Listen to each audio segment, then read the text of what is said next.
Greetings, everyone. I'm Angelo Robles, and welcome to my Family Office TV. I'm also the founder and acting chairman of Family Office Masterclass and SFO Continuity, my very intimate 30 founding members private membership organization. Some of you, if you haven't seen me in a while, know me as being the founder and near 2 decades CEO at Family Office Association. And welcome. I do a interview series, being partially based in Greenwich, Connecticut, know a little bit about the alternative investment industry, and one of the titans we have on today. We're so fortunate to hear the insight in one of his longest recorded interviews. I'm very honored. We talk about geopolitics, politics, economics, macro, oil, gold, lots on stocks, and broadly investing. The title is When the Person's Name Makes It in the Title, You Know It's Good. Leon Cooperman, hedge fund icon, billionaire, and philanthropist. Leon has spent 25 years with Goldman Sachs. During that time, he famously built the company's asset management division and became its chairman and CEO.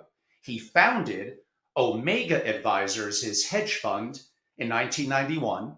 And in 2018, he converted his highly successful hedge fund to, well, of course, a family office. It's really an honor. I have interviewed Lee in person, actually in Palm Beach in the past. He was very gracious. But to have the amount of time that I had with him in this interview, and he caught me a little off guard. He said some incredible things, and I was actually a little nervous. I normally don't get nervous on the stage or at interviews. But he's Leon Cooperman. He's a legend. I was so fortunate. I hope you have a chance to watch the interview in its entirety. I hopefully asked some questions you're not used to someone of his stature being asked. And hopefully, well, I know I did, get some interesting commentary out of Lee. You do not have to agree. There's some that, of course, I didn't agree. He's a little bit more successful than me, but you have your own opinion too, and that's fine. At the end of the day, think for yourself. On that note, I hope you enjoy my interview with the one and only Leon. We all call him Lee Cooperman. Enjoy. So Lee, welcome to the show today. Thank you very much. You're very kind in your introduction. Kinder than I deserve. No, if anything, it was underdoing it, but you have a very busy schedule. I'll get to it. We have a fair number of things to copy, and I'll try to be sequential because I think that helps set the stage for the audience. My audience is primarily single family offices, incredibly successful people. They're very concerned about what's going on. We may get a little bit to geopolitics later, but more importantly, economics. What's going on in the country, inflation, rising interest rates, and although it seems like the economy in many ways should not be the stock market as strong as it is. So it's kind of an unusual dichotomy, if I could use that word. Why don't I start with inflation? We're led to believe, and maybe so, money printing. We're led to believe supply and demand within a market infrastructure. Some would argue and vehemently disagree with me, rising wages. To you, what is the number one cause of inflation? A government that spends more than it takes in consistently. And we have that in spades. You know, we have a $34 trillion deficit. We don't take in enough tax revenues. What's a way to offset that deficit if we're not having enhanced population and GDP growth? We have a spending problem, and we don't want to recognize it. The $34 trillion referred to as that debt level. The deficit running about $2 trillion in a fully employed economy. The trouble is, you don't know when this shit hits the fan. I could just point out to you, in 1972, there were two prominent citizens that were spending money out of their own pocket to alert the public to the evils of the budget deficit. There was Henry Fowler, former Secretary of the Treasury, and Pete Peterson, who was both Fowler and Peterson were good friends. and they spend $40,000 out of their own pocket to run full-page ads in the Journal and Times to alert the public to the evils of the budget deficit. The problems are much greater now than they were back then, and yet the only significance of the deficit, we have the lowest interest rates in the history of the world. So nobody knows when the shit hits the fan. I think it's closer at hand than we think. And basically, I think we've had terrible policies, and you can blame both parties. I think we have a system of government, of leadership at a crisis. We're living too comfortably with the policies that we have. And I think we're due for a crisis, and that crisis is not discounted in the market. But we don't know when it hits. And to show you how people don't know what's going on, a guy that I have enormous respect for is Jamie Dimon. And he says the 10-year can be 2% or 8%. That's not a forecast. You know, it's totally different worlds. He's talking about really inflation or deflation. Very true. I'm going to have what some people will call a hot take. And I'm a libertarian, so it's shocking for me to say this, and I got a feeling you're going to vehemently disagree, but I will state it anyway. Could I make the argument, even with the horrific deficit that we have, and it is not good, and personal debt that is just incredible, and that's a major problem. But back to the deficit, could I make the point that as long as where the dollar dominates, the world settles in dollars, lots of countries, quote unquote, have our debt, that we have a level of control, a level of a heavy hammer, of a strong fist? Could I make the argument the deficit is a little overblown for American interest? Yeah, until those things change. I I assume that gold and Bitcoin are leading the way to a potential change in policies. Could you see the BRICS plus now Saudi Arabia and others combining, which they kind of are, but what does that really mean? And partially backing a potential currency by commodities. Is that what you're potentially talking about? Yeah, I think that the stock market is overvalued and bonds are overvalued. So they have to find something else that works. Excellent points. The US has been dominant since Bretton Woods, quote unquote, with the dollar. We came off, I believe it was the gold standard in 1971. So technically it's just backed by the full faith and credit of the US government, which used to carry an incredible amount of clout and kind of has worked. And technically, even right now, but like you said, haven't we been calling for the death of the dollar for 10 or 20 years? Is there really a suitable replacement in a foreseeable future? Probably not, but we're the tallest midget in the land of the midgets, and they say in the land of the blind, the one-eyed man is king. We're the one-eyed man, but that can change. It's going to change when people least expect it. Everybody on Wall Street is bullish, so maybe we have to shake that loose a little bit. And I believe the comment that you said about Jamie Dimon and effectively treasury rates kind of applies to my next question. Right now, as an investor, I'm used to 20 years of artificially low rates. My cash gets nothing. It's good for the markets. I put my money in the market. But now, could I make the argument as an ultra high net worth investor, I'm getting 5% on my cash. Why do I want to take the risk of going into a market where maybe the spread I'm going to get is from 5 to 8% to 9%, but what risk am I taking with that? Yeah, I would say, look, you have to do what you're comfortable doing. And I would say that most models I look at suggest stocks are expensive against bonds, but I think bonds are overvalued. So if the stock market has a headwind with existing interest rates, all this talk about interest rates being too high and the Fed being too restrictive, give me the example where the Fed is being restrictive. We got the SPAC crap with Trump showing the speculative juices of people. We have the stock market up until today near historic highs, and the economy is doing fine. There's no suggestion that interest rates are too high. I grew up in the 60s and 70s where the expressions guns and butter and crowding out existed. You don't hear many people talking about that, but I think we're going to have crowding out, and I think we have guns and butter. And I think people are going to get tired of holding out debt.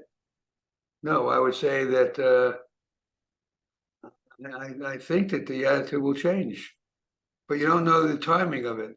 And we've been in an extraordinarily bifurcated market. You got lots of stocks around that are cheap and attractive, and you have the Magnificent Seven. I think it's a real conundrum.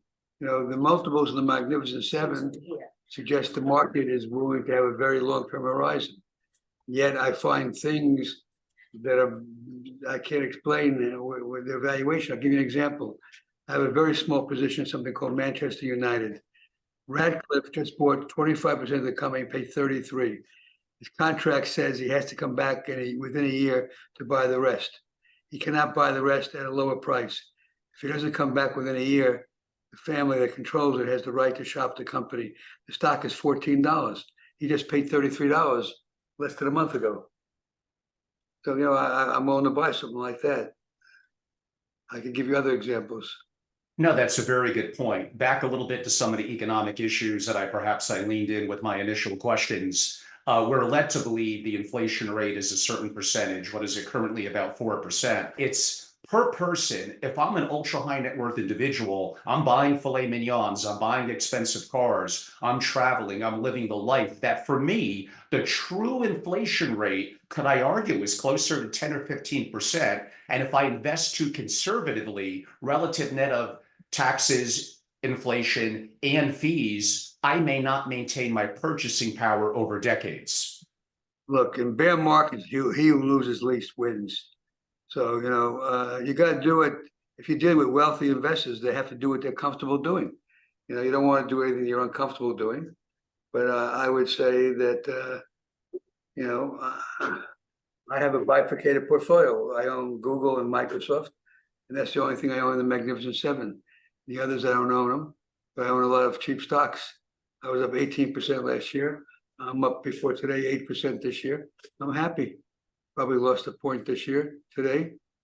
The market was down, what, 0.4, 1.4. I think you got your client base, wealthy individuals, they have to do what they're comfortable doing. And I'm uncomfortable. I think we have guns and butter, and we have crowding out like they take place. And we have two guys running for office. One's bad, the other one's worse. Later on, I'll ask you which one is which, but we'll leave a hook for that in about half an hour.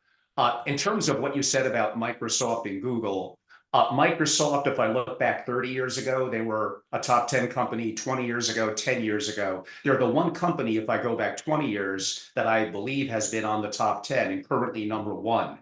What is the moat that they have, and why do you still think it's a good investment?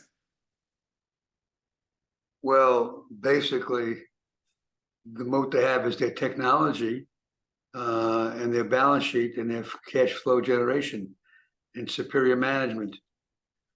You know, I don't bring anything to the party. I'm not a big technology guy, but Google and Microsoft, my windows on technology. They know more than I know. And I do have to ask, because it's been an incredible year and a half, do you have an opinion about NVIDIA? I think we're in a bubble period. It's the third bubble period I've been through. I'll answer the question indirectly. So the first bubble period was 1972 Nifty 50. That ended when OPEC increased the price of oil tenfold. We fell into recession. It was more than a decade for these companies to recover from where they were, because back then the roost was being ruled by JP Morgan US Trust. Their philosophy was only the right stock at any price. They didn't care what they paid as long as they were buying a world-class growth company. Those stocks got up to 50, 60, 70 times earnings, and they collapsed and took well more than a decade to recover.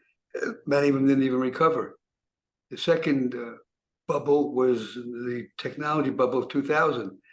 And the then present, the equivalent of NVIDIA then was Cisco, much higher multiple now than NVIDIA, but Cisco was to be the way to play the internet, and it got to over 300 times earnings. And the internet did work out well, right? But Cisco dropped 90% in 2001, 2002, and still sells at a lower price today than it sold at 24 years ago. Amazing. And the internet is delivered. So I would say NVIDIA is in a great position now. Management is extremely optimistic. You know, I cut my teeth studying Henry Singleton, the founder of Teledyne, for Mhm. 25 years. I visit with him twice a year for 25 years. He's deceased now. And basically, he perfected stock repurchase. And he bought his stock when stock was down. NVIDIA announces a $2 billion repurchase program. The stock is up 5 or 6 or 7-fold. So they're very optimistic. But I recognize stocks have a memory. They know where they came from. NVIDIA has a 2 times or 3 times expansion in their profit margin. And my guess is every boardroom in America is looking to knock off NVIDIA. So I think the third bubble will burst either when we get into a recession or NVIDIA blows up. And my guess is we'll have a recession before NVIDIA blows up. One of those two things will have to happen. Do you think it's possible that interest rates could rise significantly, even in an election year, and I mean significantly, to 10%? I don't think that will happen this year, but I think interest rates are too low. Prior to 2008, the great financial crisis, the 10-year bond yielded in line with nominal GDP. Nominal GDP is a summation of inflation and real growth. Let's say real growth is 2%. Let's say inflation is 3 or 4. The 10-year wouldn't be attractive as even 5 or 6%. Wouldn't that be? And I think we're experiencing what I call shrinkflation.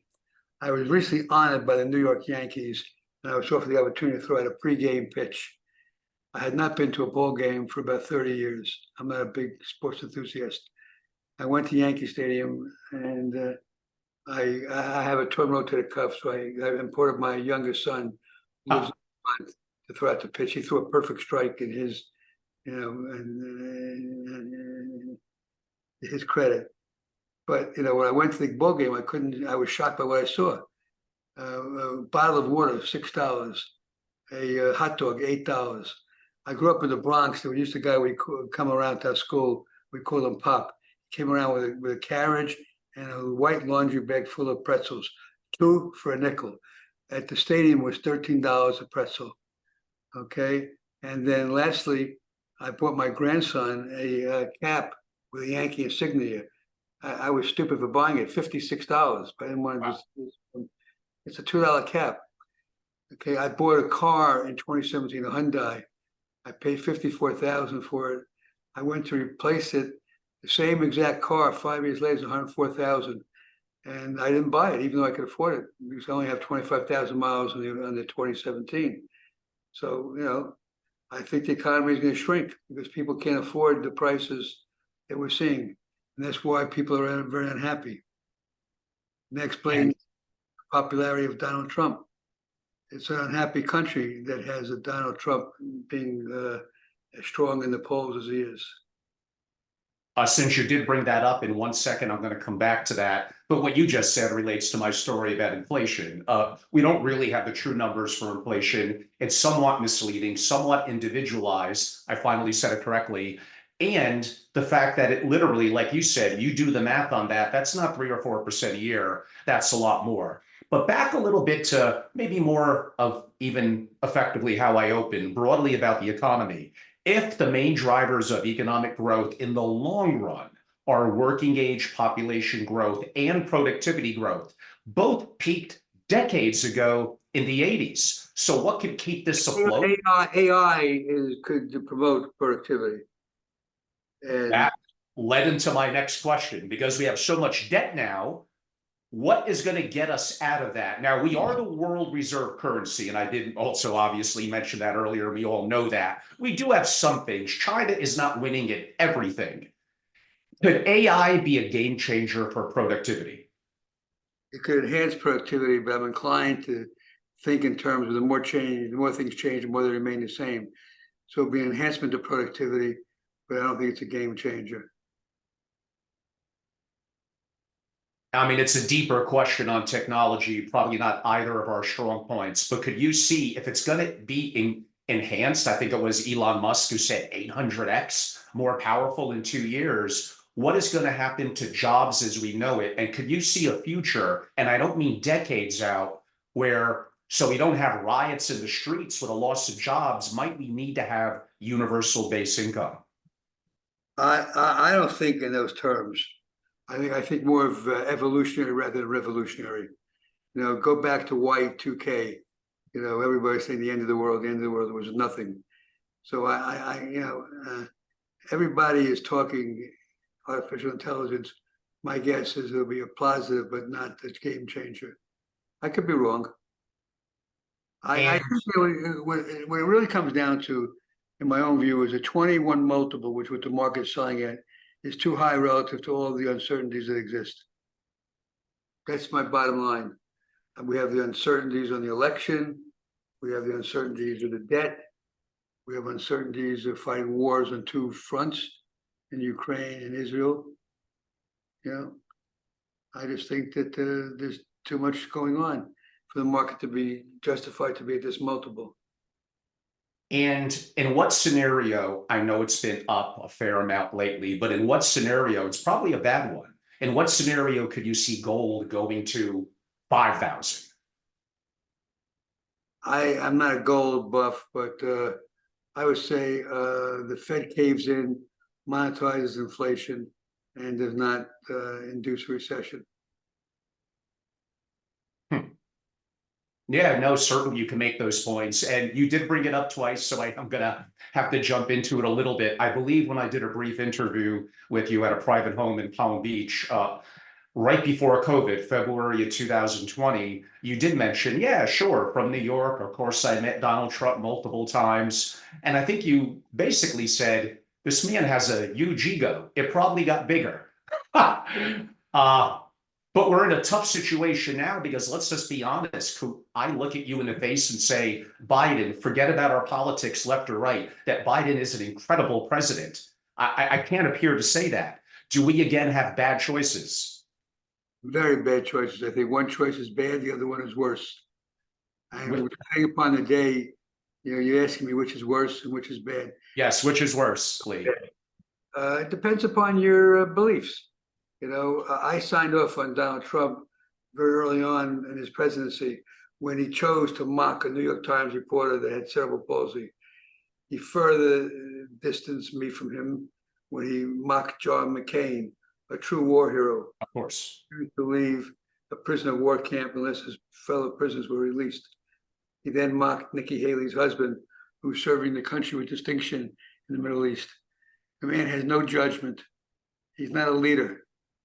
He's not a leader. 20 people in government that have worked with him have come out against him. Those are the people that were intimately close with him that he hired to work with him. And they said that they wouldn't work with him again. And then we have Biden, who is in the pocket of the progressives. Obama is a better man, a better person, but he's Obama's third term. And I disagree with Obama's approach to business. And Lee, who would have been a viable candidate, either party, to you? Well, let me tell you my voting record. In 2016, I wrote in Mitt Romney as my choice. I didn't vote for Clinton. I did not vote for Trump. In 2020, I voted for Biden because I have a negative view of Trump. I would not vote for Biden again. I invite you in. You seem like a smart guy. Maybe I'll write you in. No, I think the country could do a lot better than that. But thank you, by the way. When I go back a little bit to Let me tell you a little something. Sure. In 1776, when the nation was founded, the population of the country was 2.5 million people. 1 million were women that did not have the right to vote, and 250,000 were slaves that did not have the right to vote. So a voting population of 1,250,000 found Washington, Jefferson, Hamilton, Madison, etc. We now have 300 plus million voters, and we found Biden and Trump. It's a very sad state of affairs. I just noticed recently that in the state of Washington, they said if you want to practice law, you don't have to pass the bar, because a lot of the minorities were having trouble passing the bar. Why are we dumbing down the country? We should be committed to exceptionalism. Fair, but exceptionalism. 100%. I completely agree.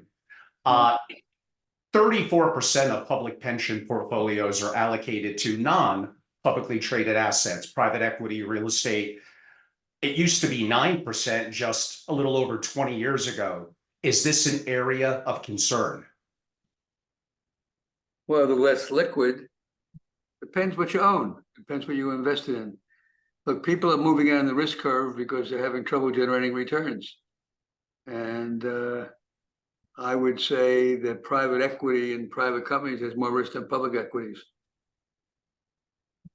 Good point. And there's someone I believe that we mutually know. He's a newer friend of mine, a George Siguler, who was active in helping to create the Harvard Endowment. And that eventually led to others like Yale and Swenson. You've been in the hedge fund industry. We could go back to 40, 50 years ago when they were basically all invested effectively in bonds and traditional publicly traded securities. Especially Swenson changed that to farmland, timber, That's right. definitely venture capital. Things changed.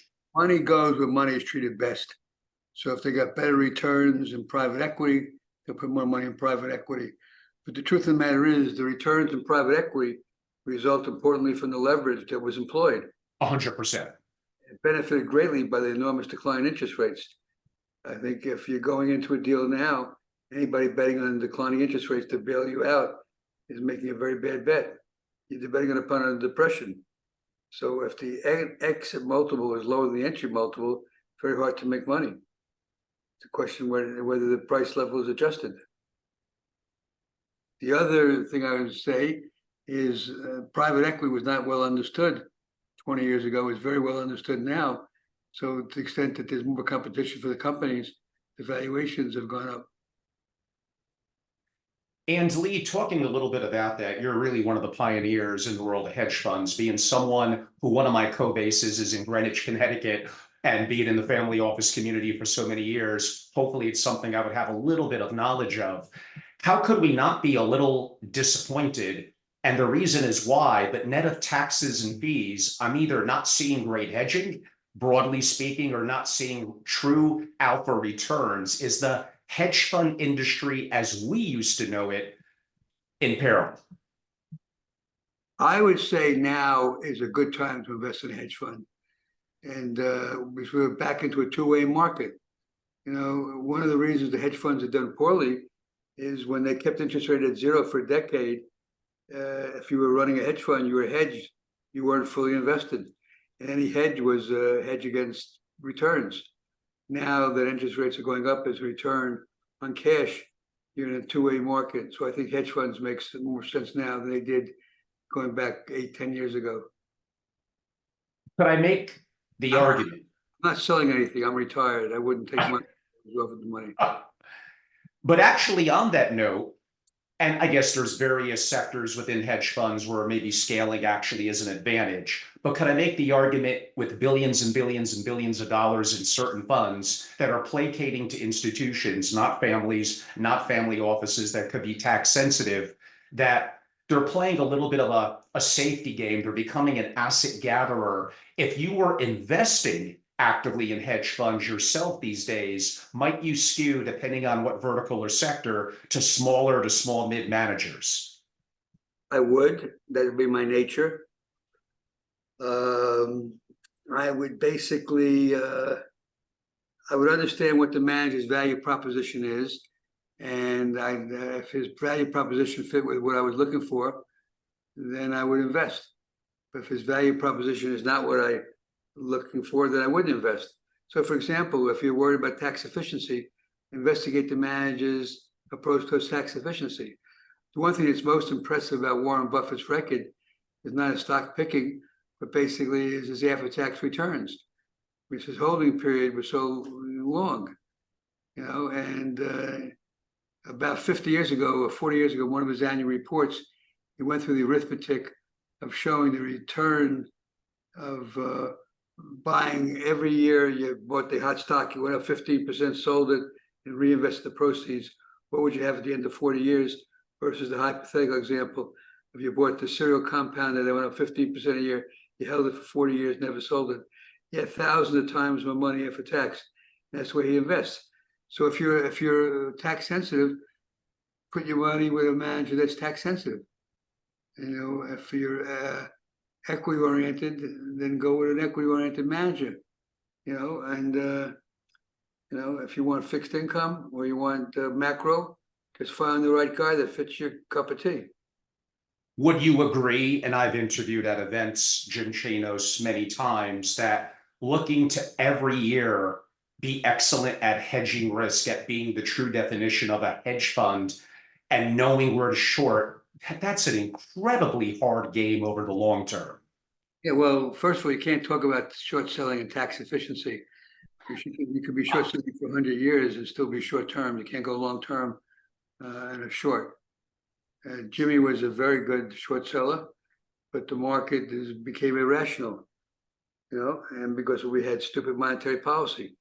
We had Powell keeping interest rates at zero for a decade, pulling forward demand, okay, telling the public that the market was not overvalued given where interest rates were. He never bothered telling the public that interest rates didn't belong at zero. And then in 1 year, he abruptly raised them 500 basis points in a year, destabilized the system. Now he's talking about cutting rates, and the economy is clearly in need of rate cutting.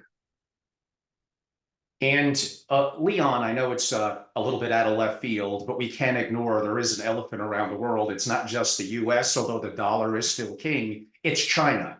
Broadly speaking, and I guess a brief recap, what would be your outlook for China and its impact on both us in the US and the world? Well, I come from the school of thought that every economic recovery brings with it the seeds for the next recession. Every recession brings with it the seeds of recovery. So China's going through a difficult period. They'll cope with it. I'm not an investor in China because I don't have clients and I have a family office. I'm not so big where I have to be globally diversified. But I would say that China probably makes sense right here, right now. But I trust in their public equities, effectively the accounting. No, I think you can't trust the rule of law, but I don't have any money in China. But there's a valuation discrepancy. You're probably better off talking to me about things other than China or Bitcoin. Of course. But you do bring up a topic that I am going to relate to it. You mentioned rule of law. In the US, we have many advantages. We have fish on both sides, on the left and right. We have, let's go. My biggest position is a play on the abusive behavior of government. I own a big position in Legato first lien paper. Okay, the Legato's principal asset, they own 40 megahertz of 5G spectrum. Okay, the spectrum is probably worth $40 billion. You could create the company for about $1 billion of value now, given where the bonds are trading. And what happened is for 7 or 8 years ago, the government falsely, and I say falsely, alleged the spectrum interfered with the GPS system. And the FCC is responsible for setting spectrum policy in the country. They studied the Department of Defense allegations for 5 years. After 5 years, they concluded by a 5-0 bipartisan vote, the allegations had no merit. And all of a sudden, the Department of Defense changes their story. They say, we want the spectrum for national defense purposes. We're not going to tell you why. I have no problem with that. The question is whether they can take the spectrum for nothing or they have to pay for it. The market is saying they can get it for nothing. I don't think they can. So the first lien bonds have a PIK coupon of 17.5%, are trading at 14 cents on a dollar. I think they're worth par. But you're tackling the government in the court of law. And the chairman of the board of the company, Ivan Seidenberg, used to be head of Verizon, formerly head of the FCC, is on the board. And Jim Donahue, who is number 2 to Craig McCoy of Bill McClure Cellular, is on the board. So these are very real people.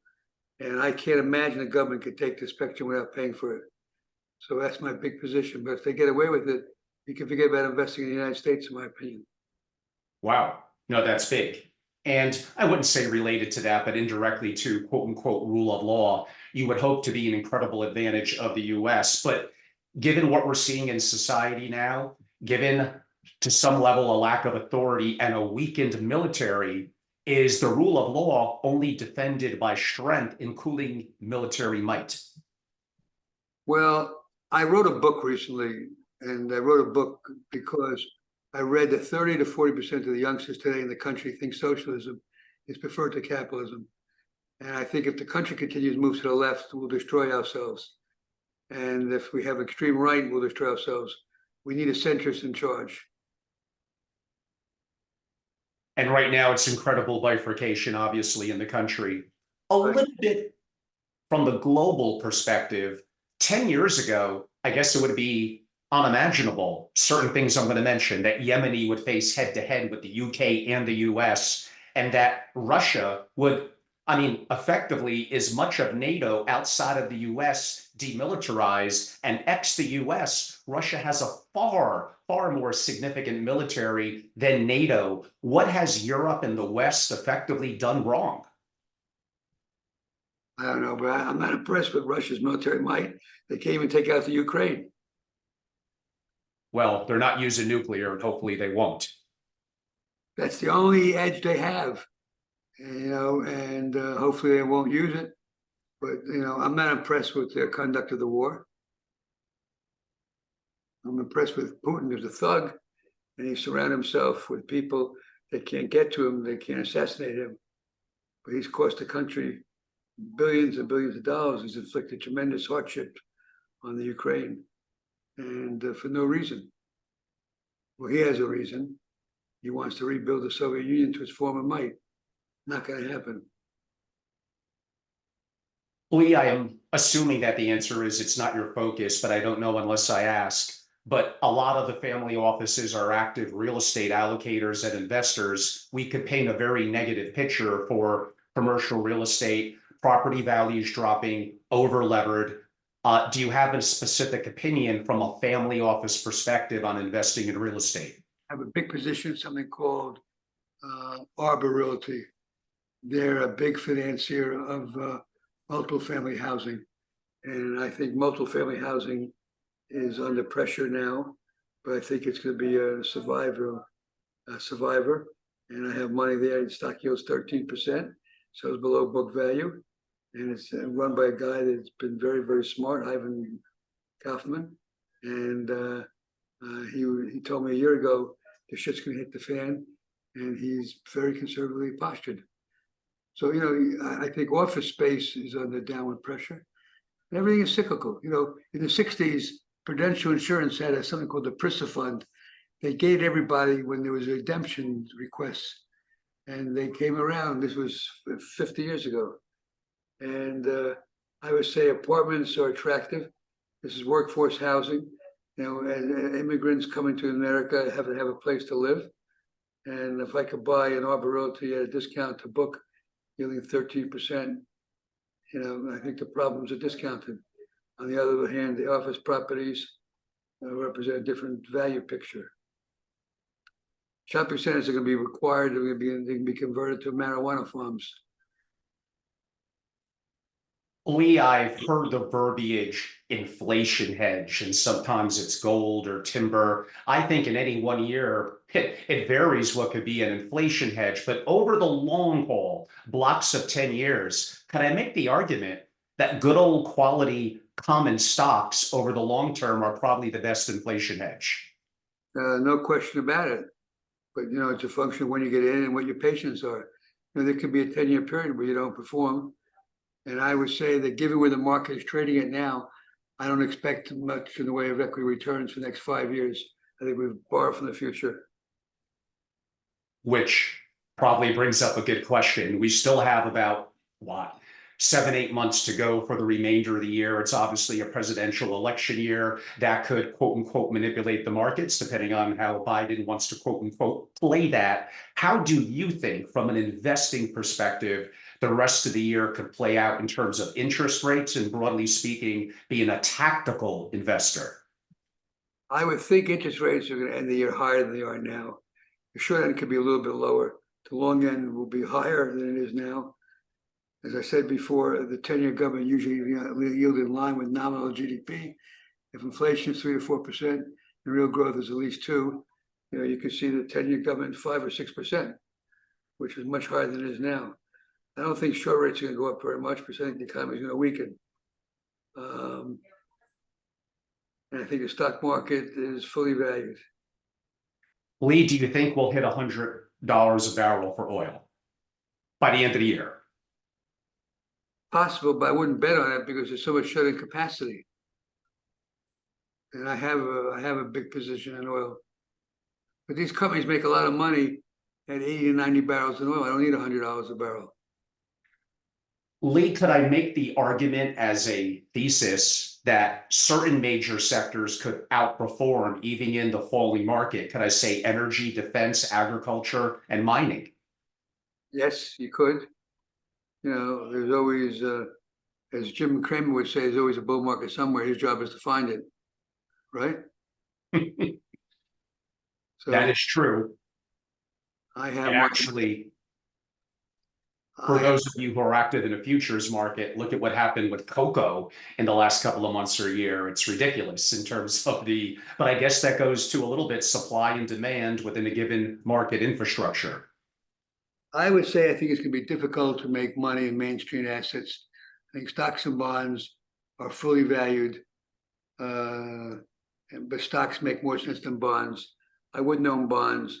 I have a portfolio of equities in short dated paper. As the, And equities I like, as the equities I like decline in price when the market corrected, I would buy those. Lee, what allocation, and it's going to be individual, I get it, but people seem to like quotes and commentary. Should significant family offices have something more than incredibly nominal an allocation to gold? I don't own gold, but depends upon you think. You're dealing with wealthy people. People that are wealthy should do what they're comfortable doing. If they want to own 3 or 4% in gold, it's not going to make a difference. The way to own gold historically is you buy a yacht and you buy Cougarans and you line the hull of the yacht with Cougarans and cover them with floorboards, and you sail out of the country and use the Cougarans to bribe border guards. I'm not leaving the United States to go anywhere else. So, if I have 5% in gold and the gold doubles or triples, it's not going to change my life. I Uh, have a little bit of gold, not enough to make a difference. a little bit out of the blue, Lee, but effectively, when I was growing up for blue collar and getting into jobs originally after school, I was kind of in the late 80s, 90s told, listen, for most of you, and I think even Buffett basically said this 60-40, 60-40 allocation. As I've had a little more success and become a more tactical allocator and have more capital for certain alternatives, kind of make an argument. This is easy for me to say now. I do understand that 60-40 is a fabrication of Wall Street to get people to invest, which may not be a bad thing. I don't know. I would say I don't like bonds. I own very few bonds. I'm a very wealthy guy. What I have in credit, I have in the high yield area with one firm that's been delivering me 1% a month for 8 years, never missed a payment. I can't say that about my real estate guys who missed payments when rents were not paid during COVID. Huh, that is true. And a little bit more about some of the issues that are occurring now. I believe history shows us, and all of you as family offices should really understand history and a little bit of revolutions from 1620s English Reformation, French Revolution, Russian Revolution, Nazi Germany. There was one common denominator when the masses, when people are spending above 40% of their available income on food, there tends to start be quote unquote uprisings. And this is not a kingdom. I believe so. This is a democracy where there's more have nots than there are haves. How do we balance as people that are successful the fact that the bigger the bifurcation gets, the more likelihood there could be significant civil unrest? We need intelligent policies, which we don't have right now. And simple as that. We need intelligent policies. Look, Simpson-Bowles Commission 10 years ago came out with recommendations. They were ignored. The problem now is 3 times greater. And Romney and Manchin were on TV about a month ago saying the Simpson-Bowles ideas were good. The problem is 3 times greater than it was when they came out with the original report. We just had very bad leadership. And Lee, what's your philanthropic interests that are impacting kind of the big picture? As I noted, society feels to be, maybe I would have said this 10, 20, 30 years ago too. It feels worse this time. It feels like it's in chaos. If I have wealth and resources and have the capability, what value could I do in helping my country and helping society and the world with my philanthropic interest? 20 years ago, I couldn't even spell the word philanthropist, but I've given away hundreds of millions of dollars in the last few years. And I pledge to give my entire fortune away, either while I'm alive or after I die. Everything goes into a foundation where my children and grandchildren and daughter-in-laws can give away the money. And basically, I determined a long time ago, there's only four things you could do with money. The first thing you could do with money is basically you could, spend it on yourself. Now, I'm married 59 years, same woman. We have very different political philosophies, but we have a very similar philosophy of life. That material possessions bring with it as much aggravation as pleasure. So I'm a less is more kind of guy. I don't collect art. I don't collect sports teams. I drive a Hyundai. I don't have a Tesla or a Mercedes or a Bentley or a Rolls Royce. I can afford them. A lot of people in my club drive those kind of cars. And so we had excess savings when I was working. Second thing you do with money, give it to your children. If you have a lot of money, giving all your money to your kids is a mistake because you deprive them of self-achievement. I have my oldest son graduated Stanford Phi Beta as an MBA from Wharton, made it in the hedge fund world, and then retired for his reasons. He says he's not retired. I say he's retired because he doesn't have clients. He runs his own money. And his brother has a PhD degree. He's a scientist, got a PhD degree from Oregon State University, and he's a scientist. Third thing you do with money is give it to the government, but only a fool gives the government money. You don't have to. You pay your taxes. You don't volunteer to pay more. The fourth thing you can do with money is recycle back into society and try to make the world a better place. That's what I've chosen to do with my money. So healthcare and inner city kids are the priorities of my foundation. I have a hospital that used to be called St. Barnabas in New Jersey. It's now called Cooperman Barnabas. I gave them 125 million. They dropped a Saint for a Jew. I just gave 25 million to Boca Regional down here in Boca Raton. I'm a Florida resident. I gave 50 million to send 1,000 kids to college in Newark, New Jersey. I gave $20 million to New Jersey Performing Arts Center for an educational center for the community, etc. So, I'm giving away my money, but I'm giving my money to those institutions and individuals that made a difference to me and my family in my lifetime. Probably a direction I'm better off not going down, Lee, but I probably can't help myself. Do you have concerns in this country and maybe Western countries that we used to have an incredible quote unquote secondary educational system in college? And I believe we still do. I'm not going to go down the road of the argument, the value of an education in college now versus in the past and how the world is changing. But I will go down the path that a lot of young people are being indoctrinated by, I don't think necessarily a fair system. Left-wing professors. You were more blunt than I was, yes. About a month ago, I was on TV. To be more blunt, I said these college kids today have shit for brains. And let me tell you why I said that.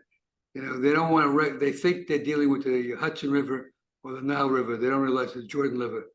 And when they advocate from the river to the sea, free Palestine, they don't understand they're advocating for the destruction of Israel. What is Israel? It's the only democracy in the Middle East. It's the only reliable ally the United States has in the Middle East. It's the only country that allows gays and lesbians to practice what they believe in. Other countries, they would kill you if they could legally, if you were gay or lesbian. The West gave money to Israel, and Israel took that money and did constructive things with it. The Palestinians allowed Hamas to get a hold of the largesse in the West, and they built tunnels.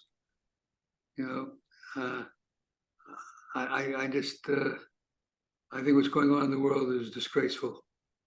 The whole thing with tenured professors, and you look at the charitable contributions through the universities being, I think, 90% plus towards quote unquote democratic causes. And I'm not saying the right is also good, but I think it probably should be closer to 50-50. Why is it systemic inside the universities that professors feel unencumbered, they have no threat, they're resting on their laurels? I'm sure there's good ones, don't get me wrong, but it seems like it's a messed up system right now. Share your view. I got a call from the president of Columbia University when I said on TV I had given $50 million to Columbia. I'm finished giving. The president of Columbia called me up, and I didn't get any good answers, but I said to her, I said, basically, why can you simply come out and say the professor that praised Hamas does not speak for the university? We happen to have a totally different view. We'd terminate him if we could, but we can't because he has tenure. There's no room on the campus for hate speech of any kind against any group, whether it be Jewish, Muslims, Chinese, whatever. They equivocated. And it's crazy. There's no basis for anti-Semitism. I think if you're an anti-Semite, it means you're ignorant. And I'm not saying that because you're Jewish. But what is the basis of anti-Semitism? The Jews are 0.3% of the global population, and they have 20% of Nobel Prize winners are Jewish. We've done a lot for the world. You know, it's like penis envy. You know, In my 400 interviews, I don't think I've ever heard that one, Lee. Thank you for bringing it up. I want to be respectful of your time. I have a couple of quick questions, some of them that people that knew I was going to interview you wanted me to ask. I know it was about a year ago, but we were a little shaken, at least I was, that several of our banks did go under. Do you have concerns about the US banking system? no. I think that the Fed will be the lender of last resort, and the banking system is stronger today. Whether it's a good business or not, who knows? Because there's so much capital being required to run the business. I think guys like Jamie Dimon are very, very smart, and they know what they're doing. I'm not concerned. Do you think he would make an excellent candidate for a president? I told him I would like to see him run for president. He said he would like to be president. I think he would do a great job, but he said I'd have to be anointed. I'm not going to run. I have to be anointed. And last time I checked, we don't have a parliamentary system of government. No, and I am bringing up this question. You're the one who mentioned it way back at the beginning of our interview, but I guess I can't quite let it go. You did mention Bitcoin. Now, people from our era, when it came out, we chuckled and laughed. Well, you know what I'm going to say. What the hell, I'm being nice, is this? But now it is 16 years in, and it's gaining and it's got the spot ETF. Are you a believer enough to maybe allocate 1 or 2%? I gave some money to a guy who did Bitcoin. I don't believe in it. It's an insignificant investment for me. It went down 50%. I think now he's maybe 5% above my cost. But I take a cop out of Bitcoin. I say that they say if you don't understand Bitcoin, it means you're old. I'm old. I'm 81. Warren Buffett says he wouldn't give you $25 for all the Bitcoin in the country. His partner, who just recently passed away, Charlie Munger, equated it to rat poison. And Jamie Dimon has a negative view. I think that the government's making a mistake by not trying to shut it down before it gets to be so big that they have no choice but to accept it. Yeah, well, that gets complicated. What I will say about Jamie and knowing a little bit about some of the family office, and what is going on to a little degree in JP Morgan, don't forget, it could be very profitable. They have dozens of employees dedicated to Web3 and crypto. I almost wonder if his words to the public, no offense to Jamie, I think he's talented, of course, as well, but is that a misdirect? Who knows? At the end of the day, time will tell. I don't know what the inherent value. As I understand the Bitcoin, there's a certain number available, and sorry to interrupt. Certain number of coins available. If everybody wants to put a little percentage of the net worth in Bitcoin, the price is going to go up. I remember Donaldson, Lufkin, and Generette in the 60s had the shortage of stocks thesis. There's no shortage of stocks. You know. And that was then. There certainly is no shortage now. For significant families broadly looking at alternatives currently in today's market, do you like things like private credit and niche plays like litigation finance? Yeah, again, as long as you're doing with somebody you know and you trust, and the fee structure is reasonable, and you understand what they're doing. I have a lot of money with a guy that manages CLO money. He's never missed a payment. He's been paying me over 1% a month, paid weekly. And that's a good return. And I'm happy with it.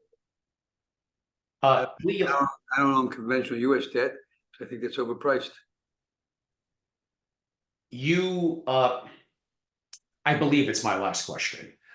You have mentioned some stock names, and my audience greatly appreciates that. Now, again, audience, do your own diligence. You're your own investor. You're your own person. Learn to think for yourself. Actually, on that note, Lee, maybe a question and a half. That is one of the things my audience heard me say over and over and over, think for yourself. Don't just assume what a college professor tells you, unless it's mathematics, is perfectly science. A lot of it's opinion.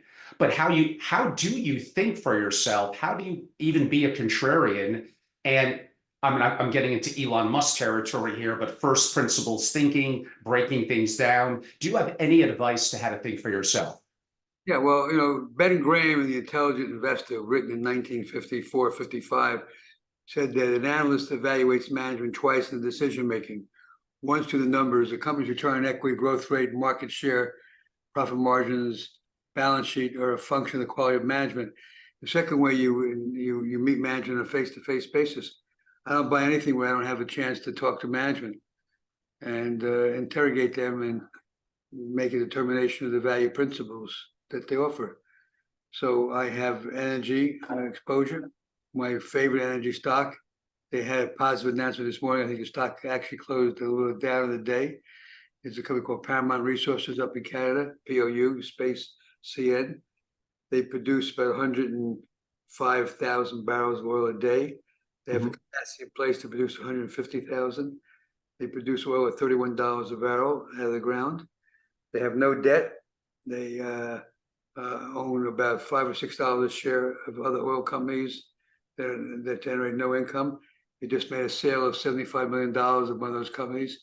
So they now have cash in excess, no debt, and net cash about 75 million.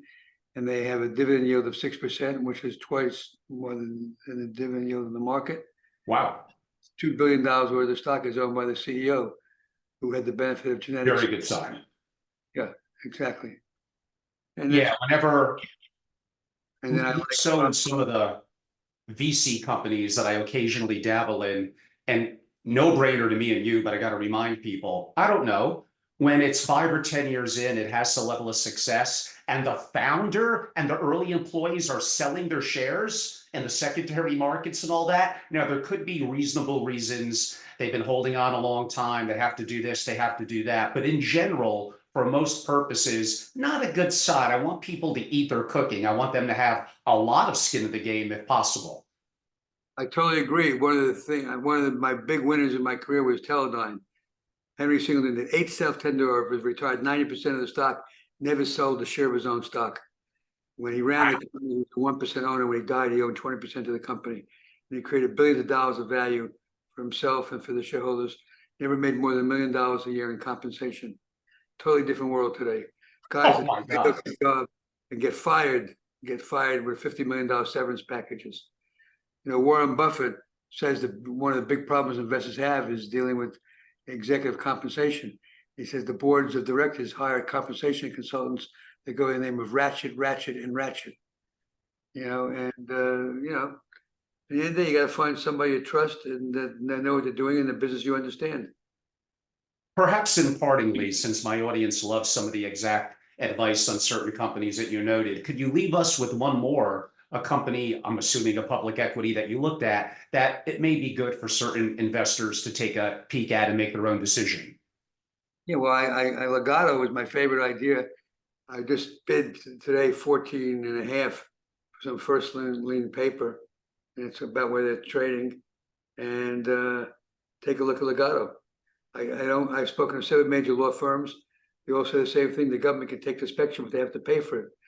And the company is being valued at $1 billion, and they're suing the government for $40 billion. And attached to their lawsuit, they have 3 things they said in their lawsuit. Number 1, the government lied on the oath. Number 2, the government is using their spectrum without paying for it.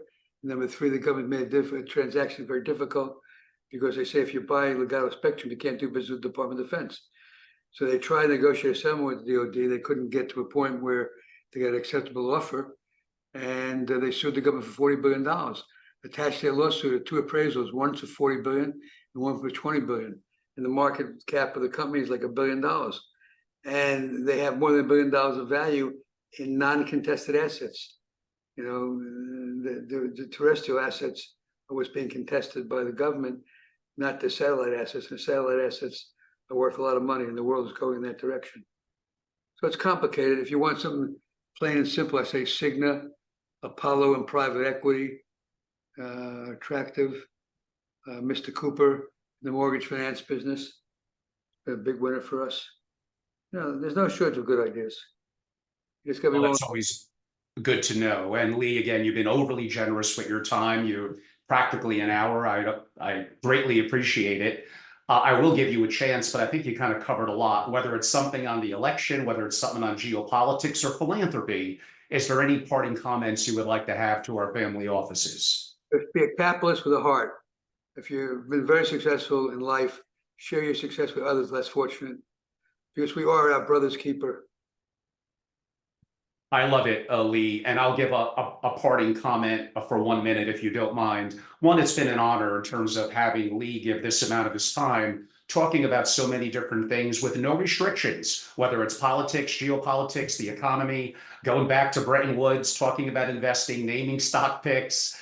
We covered a lot of ground in 1 hour. I greatly do appreciate it. I will remind our audience, we're recording this in April of 2024. You may hear this in a day, a week, a month, a year, and opinions could change. At the end of the day, when it comes to investing, you need to think for yourself. You need to make your own decisions. Your financial situation, your liquidity needs, all of that are completely different. We do this for, to some degree, education, perhaps mainly for entertainment.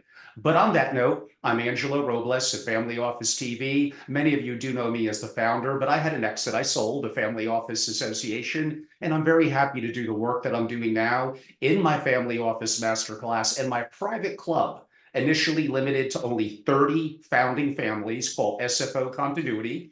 We're almost there. We have Palm Beach and New York is effectively our hub, and we do programs in my other hub, Jackson Hole, as well as LA, Vienna, long story, but I do love it, Switzerland, and soon to be another location in Asia, but I'll save that one until we officially do that. But feel free to reach out to me at angelorobles.com and make sure to subscribe to my LinkedIn and YouTube platforms. Again, Lee, you've been overly generous. Thank you so much and have a great weekend. You as well. Thank you very much. God My bless. honor. Thank you. Bye.